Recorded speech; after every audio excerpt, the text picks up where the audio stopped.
کراچی کے علاقے federal be area میں فیمس ایکٹریس ایمن خان اور منیب بھٹ کے گھر کی دیوار سیوریج لائن میں گیس بھرنے کے نتیجے میں پیدا ہونے والے دھماکے سے گر گئی۔ گلبرگ کے اسٹیشن ہاؤس افسر اشرف جوگی نے بتایا کہ فیمس ایکٹریس ایمن خان اور ان کے ہسبینڈ منیب بھٹ کے فیڈرل بی ایریا کے بلاک 10 میں واقع گھر میں سیوریج لائن میں دھماکے سے ایک دیوار گر گئی، جس کے نتیجے میں گھریلو ملازم اور 2 بچوں کو معمولی زخم آئے۔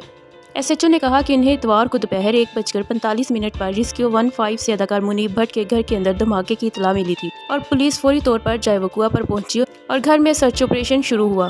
انہوں نے کہا کہ سیوریج لائن دھماکہ گیس جمع ہونے سے ہوا تھا اور گھر کی ایک دیوار گری جس سے ایک خاتون اور 2 بچے معمولی زخمی ہوئے۔ ان کا کہنا تھا کہ چونکہ یہ اتفاقاً پیش آنے والا واقعہ تھا، لہٰذا کسی قسم کی کارروائی کی کوئی ضرورت نہیں تھی۔ سہراب گوٹ میں واقع فائر بریگیڈز کے عہدیدار نے بتایا کہ ہیڈ کوارٹر سے انہیں اس حوالے سے اطلاع ملی تھی کہ انہیں ریسکیو 15 پولیس نے دی تھی۔ انہوں نے کہا کہ انہیں فائر ٹینڈر بھیجنے کی ضرورت نہیں پڑی کیونکہ یہ گیس کی وجہ سے سیوریج لائن دھماکہ تھا اور آگ نہیں لگی تھی۔ منیب بھٹ اور ایمن خان نے اس حوالے سے فوراً تو کوئی بیان نہیں دیا۔ بعد میں ایمن خان اور منیب بھٹ نے اپنے ٹویٹر اکاؤنٹ سے اپنے فینس کو اس بات سے آگاہ کیا اور انہیں بتایا کہ وہ بالکل ٹھیک ہیں۔ ان کے فینس نے ان کے لیے کافی کنسرن شو کیا۔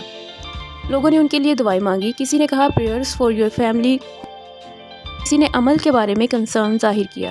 لوگوں نے ان سے ان کی خیریت دریافت کی اور ان کی بیٹی کے بارے میں پوچھا۔ ان کی بیٹی کے بارے میں پوچھا کیا وہ بالکل ٹھیک ہے۔ لوگوں نے ان کی سیفٹی کے لیے انہیں دعائیں بھی دی۔ ان کے فینس اس بارے میں کافی پریشان ہوئے۔ لوگوں نے ان سے ان کی خیریت دریافت کی۔